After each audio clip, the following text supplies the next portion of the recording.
میں ابھی 30 جنوری 2024 کو ایک آرٹیکل ہندوستان ٹائمز میں چھپا.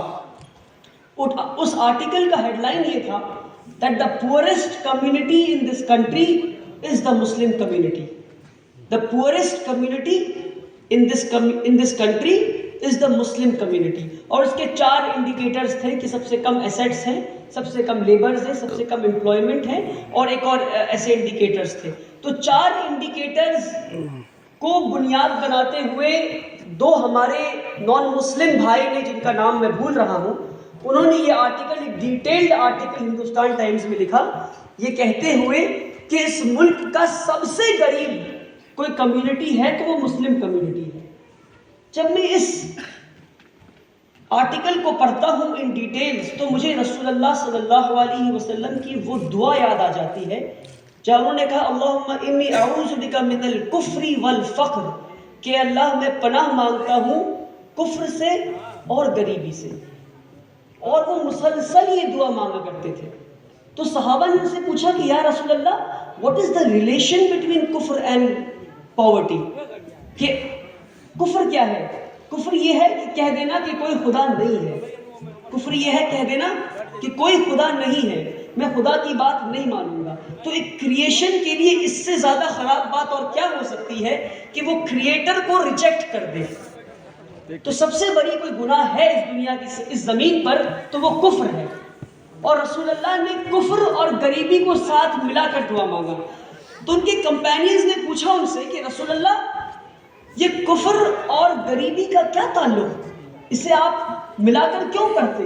تو رسول اللہ نے کہا کہ ایک انسان کو غریبی کفر تک لے جاتی ہے. ایک انسان کو کفر, ایک غریبی ایک انسان کو کفر تک لے جاتی ہے. اگر آج ہم دیکھیں اور ہم یہ سمجھیں کہ اس ملک کا سب سے بڑا غریب طبقہ مسلمان ہے, تو اپنے آپ سے ہم یہ سوال پوچھیں کہ اتنے بڑے طبقے کو ہم غریبی سے باہر نکالنے کے لیے کیا کر رہے ہیں؟ آپ کسی بھی غریب سے پوچھیں کہ بھائی صاحب آپ غریب ہیں, تو بولیں گے جی میں غریب ہوں. کیا آپ کے والد غریب تھے؟ جی ہاں میرے والد بھی غریب تھے. کیا آپ کے دادا غریب تھے؟ جی ہاں میرے دادا بھی غریب تھے. کیا ان کے دادا غریب تھے؟ جی ان کے دادا بھی غریب تھے. And you do not know where the chain of poverty is going to end. یہ جو وشیس سائیکل آف پاورٹی ہے نا, اس میں ایک انسان پھنس کے رہ جاتا ہے. اور ہم اور بڑے لوگ کمیونٹی کے جو چیریٹی بزنس چلا رہے ہیں, جن کو میں کہتا ہوں چیریٹی بزنس چلا رہے ہیں, ان کے دادا بھی چیریٹی کیے تھے, ان کے پردادا بھی چیریٹی کیے تھے, وہ بھی چیریٹی کیے ہیں, وہ بھی چیریٹی کیے. یعنی میرے دادا نے جس کو زکوٰۃ دیا, میرے والد نے اس کے بیٹے کو زکوٰۃ دیا, میں اس کے بیٹے کو زکوٰۃ دوں گا اور میرا بیٹا اس کے بیٹے کو زکوٰۃ دے گا. تو یہ زکوٰۃ بزنس کب تک چلتا رہے گا بھیا؟ یہ the zakat business has to come to an end. The charity business has to come to an end. زکوٰۃ اس لیے نہیں آیا کہ ہر سال کسی کو دروازے پہ بلایا اور اس کو نیچا دکھا کر زکوٰۃ دے اس کو آپ, نہیں آیا. زکوٰۃ کا نظام اس لیے آیا تھا تاکہ معاشرے میں کوئی غریب نہ بچے. اور آپ سمجھیں, اور واحد ایک طریقہ ہے. اور جب میں کہتا ہوں, بلکہ جس اسٹیٹ سے میں آتا ہوں, نوبل laureate امرتیہ سین کہتے ہیں that 80% of the Muslim population in Bengal are poor. 80% لوگ ایک ریاست کے غریب ہیں. ہم کیا کر رہے ہیں؟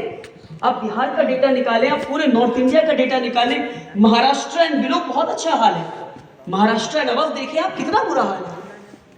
تو ہم اس واسٹ میجورٹی کو جو غریبی میں سالوں سال سے ہیں, ان کو باہر نکالنے کے لیے کیا کر رہے ہیں؟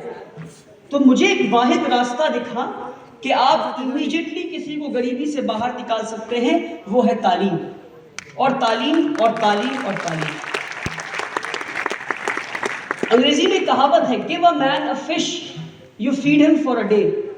You teach him how to fish, you feed him for lifetime. کسی کو آپ نے مچھلی دے دیا, یعنی زکوٰۃ دے دیا, یعنی صدقہ دے دیا, یعنی جو چیریٹی بزنس کر دیا, تو آپ نے اس کا اس دن کے لیے بلکہ اس وقت کے لیے پیٹ بھر دیا. اگر آپ نے اس کو مچھلی پکڑ کے کھانا سکھا دیا تو وہ زندگی بھر مچھلی پکڑتا رہے گا اور کھاتا رہے گا. اور ہمیں آج ضرورت اس بات کی ہے کہ ہم مچھلیوں کو بانٹنے میں کم وقت بتائیں، بلکہ مچھلی پکڑتے کیسے ہیں اس پہ لوگوں کو سکھانا شروع کریں، اور اسے کہتے ہیں تعلیم۔ اب تعلیم تعلیم تعلیم بہت سنتے ہیں لوگ،